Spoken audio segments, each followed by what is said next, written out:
Hi hello friends. पिछली बार वाले video में हमने यूजीसी नेट होम साइंस का पहला टॉपिक पढ़ा था, इंट्रोडक्शन ऑफ फूड और उसका क्लासिफिकेशन। अब हम पढ़ेंगे उसको थोड़ा सा आगे और बढ़ेंगे हम इसमें फूड में उसके फंक्शंस के बारे में पढ़ेंगे और उसकी फूड ग्रुपिंग करेंगे, फूड की ग्रुपिंग भी करेंगे हम अकॉर्डिंग टू आईसीएमआर, है ना। ठीक है, तो सबसे पहले functions of food. Food is the basic necessity of our life, है ना। तो रोटी कपड़ा मकान में सबसे बेसिक नेसेसिटी अपनी फूड है, रोटी है। ठीक है, तो इसमें मेनली अपनी डाइट में क्या क्या इंक्लूड हो जाता है? मेनली अपनी डाइट में इंक्लूड होता है राइस, चपाती, दाल, कड़ी, कर्ड, मिल्क, फ्रूट, ये सब अपनी डाइट में इंक्लूड होता है। ठीक है, इसमें विदाउट फूड अपन ज़्यादा देर तक सरवाइव नहीं कर सकते। ठीक है, तो विदाउट फूड जैसे हम रहेंगे तो अपने को ज़्यादा अपने को वीकनेस महसूस होगी और अपने को क्या है, एक वर्किंग कैपेसिटी भी अपनी डाउन होती चली जाएगी। ठीक है, तो विदाउट फूड अपन ज़्यादा दिनों तक जीवित नहीं रह सकते। ठीक है, अब जैसे इसके फंक्शंस क्या है फूड के? फूड जो है मेनली क्या करती है, एनर्जी रिलीज करती है। मेनली एनर्जी रिलीज करती है, ग्रोथ और डेवलपमेंट में भी काम आती है और बॉडी को प्रोसेस करने में भी काम आती है, अपनी प्रोटेक्ट भी करती है बॉडी को from infectious disease and injuries से भी अपने को प्रोटेक्ट करती है। ठीक है, तो मेनली इसका फंक्शन तीन पार्ट में डिवाइड किया गया। पहला एनर्जी गिविंग, सेकंड है बॉडी बिल्डिंग और थर्ड है regulation of body process and body protection. Body को प्रोटेक्ट करने का काम भी करती है। ये तीन फंक्शंस अपने फंक्शंस में अपन ने इसको डिवाइड किया है। एनर्जी गिविंग, मेनली जो फूड है वो अपनी बॉडी को यूटिलाइज करके क्या करता है, एनर्जी देता है।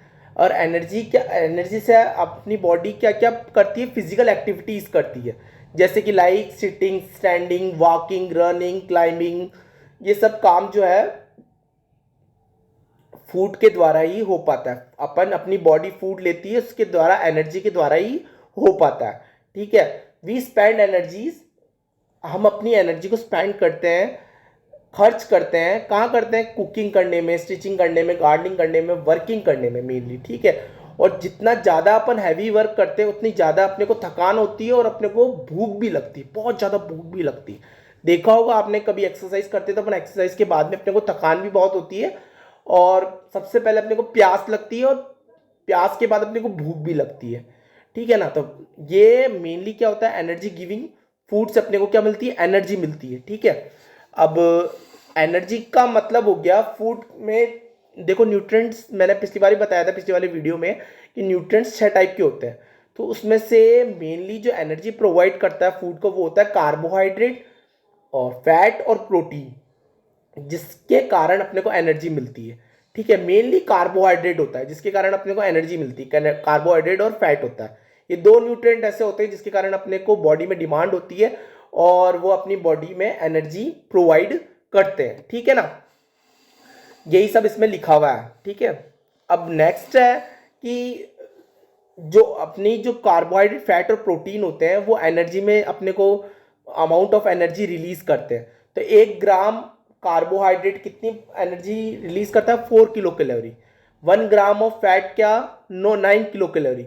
और 1 gram of protein gives us 4 kilo calorie. ठीक है, ये देखो यहाँ पे दे भी रखा है, 4 किलो कैलोरी, 9 किलो कैलोरी और 4 किलो कैलोरी। मतलब कार्बोहाइड्रेट जो है 4 किलो कैलोरी देता है, फैट जो है 9 किलो कैलोरी और प्रोटीन जो है 1 ग्राम अपने को 4 किलो कैलोरी देता है। ठीक है, ओके। अब नेक्स्ट है बॉडी बिल्डिंग। ये तो हुआ एनर्जी गिविंग। एनर्जी गिविंग में हमने पढ़ा कार्बोहाइड्रेट, फैट और प्रोटीन के बारे में। बॉडी बिल्डिंग में क्या होता है, मेनली बॉडी बिल्डिंग में प्रोटीन, मिनरल और वाटर के बारे में अपन पढ़ेंगे। मेनली प्रोटीन जो है वो बॉडी को, प्रोटीन, मिनरल और वाटर जो है हेल्प करते हैं बॉडी को बिल्डिंग करने में। आपने देखा होगा कि चाइल्ड ग्रो करता है। चाइल्ड ग्रो करता है कैसे? Bye gaining weight and height. ठीक है, अपने को कैसे दिखता है चाइल्ड ग्रो करता हुआ? या तो वो वेट गेन करेगा या फिर वो हाइट गेन करेगा। ठीक है, दो तरीके से अपने को चाइल्ड ग्रो अप करता हुआ दिखता है। उससे बॉडी बिल्डअप होती है, इसका मतलब क्या होगा, बॉडी बिल्डअप हो रही है। और अगर अपन उसको राइट अमाउंट ऑफ डाइट देंगे तो ही वो राइट, तो ही वो सही प्रपोर्शन में बॉडी बिल्डअप कर पाएगा और ग्रो अप कर पाएगा, ठीक है। तो यही मेनली क्या करता है, ये बॉडी में सेल्स और टिश्यूज को फॉर्मेशन के लिए भी काम आता है, और मेनली जो है ये रेगुलेट भी करता है अपनी ग्रोथ को, और अपनी ग्रोथ को भी बढ़ाता है, और बॉडी बिल्डिंग भी करता है। और ये this is the main function of food, ठीक है ना।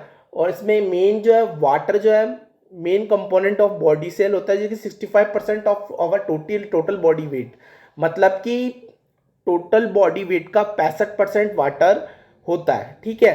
और जो कि मेनली प्रोटीन्स होते हैं वो अपनी बॉडी में प्रोसेस करने में, बॉडी बिल्डिंग करने में काम आते हैं, और जो अपना मिनरल्स होते हैं वो बोन्स को बनाने में काम आते हैं, ठीक है ना। ये सब कुछ इसमें बॉडी बिल्डिंग में आपकी साइट में दे रखा है। नेक्स्ट है regulating of body processes and body protection. Third point है इसका, regulation of body process and body protection. In our body various processes are ongoing and food helps in regulating this, ठीक है ना।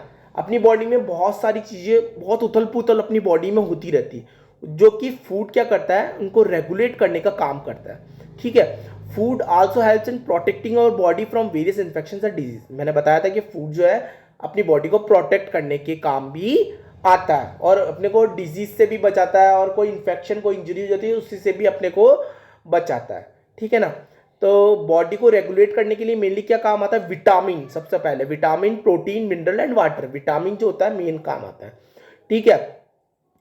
And number of reactions and processes go on with the help of enzymes, जो कि जो भी reactions जो body में होती है वो मेनली किसके द्वारा होती है, एंजाइम्स के द्वारा होती है। कौन कौन से एंजाइम्स होते हैं, mainly pepsin, rennin and trypsin, ये तीन होते हैं, ठीक है।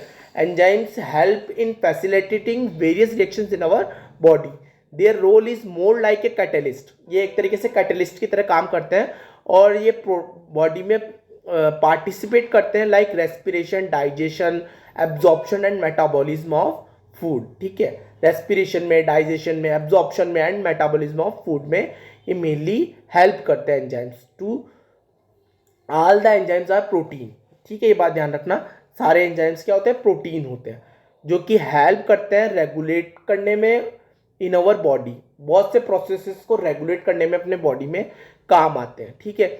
विटामिन भी अपने, जो विटामिन बी ग्रुप होता है और जो मिनरल्स होते हैं वो भी आल्सो अपनी बॉडी को रेगुलेट करने के लिए काम आते हैं। Water is the most important constituent of our body. मैंने बताया था कि 65% पानी ही होता है अपनी बॉडी के वेट का, ठीक है।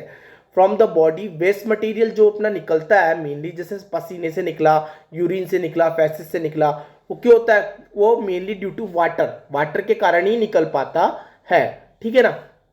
ये तो हुआ अपना मेन एंजाइम्स के बारे में हुआ। अब अपने हैं फूड ग्रुप्स। ये तो फंक्शंस ऑफ फूड पढ़ा अपन ने। फंक्शंस ऑफ फूड अपने 3 टाइप्स में डिवाइड किया था, मैंने पहले भी बताया था आपको। पहला है एनर्जी गिविंग, सेकंड है processing of body, regulate the body, और थर्ड है प्रोटेक्ट द बॉडी, ठीक है। ये 3 फिजियोलॉजिकल फंक्शंस ऑफ बॉडी है। अब अपन पढ़ेंगे फूड ग्रुप। फूड ग्रुप में अपन क्या पढ़ेंगे, मेनली फूड ग्रुप होता है पांच फूड ग्रुप में डिवाइडेड होता है, जो कि अपनी मेनली प्लानिंग करने के काम आता है। मीनूज को प्लान करने में, अपने मीनू को, जैसे कि हॉस्पिटल्स में हो गए, रेलवेज में हो गया, होटल में हो गया, और रेस्टोरेंट में हो गया, एरोप्लेन्स में हो गया, वहाँ पे अपना प्लानिंग करने में काम आता है। मीनू को प्लानिंग करने में काम आता है। और ये क्या है, एक ब्रीफ डाइट हिस्ट्री भी होती है फूड एंड न्यूट्रिएंट्स की in the for any of the 5 groups के द्वारा, ठीक है ना। तो अपन अब पढ़ेंगे फूड ग्रुप के बारे में। फूड ग्रुप क्या होता है, मेनली 5 प्रकार में डिवाइड होता है। पहला है सीरियल्स, ग्रेन्स एंड प्रोडक्ट्स।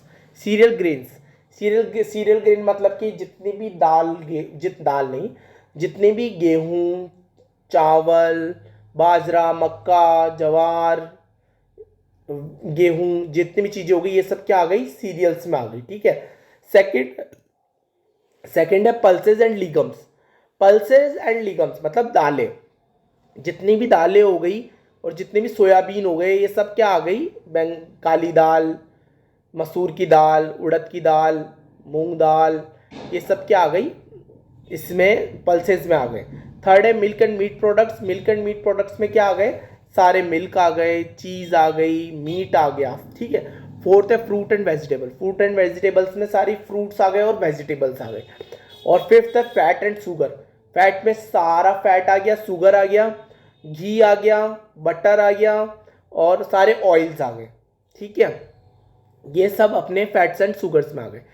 ये तो हो गए ग्रुप्स। और इनमें कितने कौन कौन से न्यूट्रिएंट्स होते हैं वो भी अपने को इसमें दे रखा है। तो सीरियल्स में क्या होते हैं, सीरियल ग्रेन्स में जो न्यूट्रिएंट्स होते हैं मेनली होते हैं energy, protein, invisible fat, vitamin B. Pulse and legumes में भी यही होते हैं। मिल्क में क्या होता है, mainly protein, fat, vitamin B, calcium भी होता है इसमें, ठीक है। और फ्रूट्स एंड वेजिटेबल्स में carotenoids, invisible fats, carotenoids, folic acid, calcium, iron, fibre. Fibre होता है मेनली वेजिटेबल्स में। और फैट एंड शुगर में क्या होता है, एनर्जी, फैट और एसेंशियल फैटी एसिड्स। ये क्या होते हैं इसमें, एसेंशियल फैटी एसिड्स होते हैं फैट्स एंड शुगर्स में, मेनली न्यूट्रिएंट्स होते हैं, ठीक है ना। तो ये तो हुआ फूड ग्रुप्स के बारे में, ठीक है। फूड ग्रुप्स मेनली पांच तरीकों से डिवाइडेड हुआ है और वो आईसीएमआर के अकॉर्डिंग डिवाइड किया गया है, ठीक है। तो इस तरीके से अपन ने आज फूड ग्रुप्स पढ़ा और फंक्शंस ऑफ फूड पढ़ा। Thank you.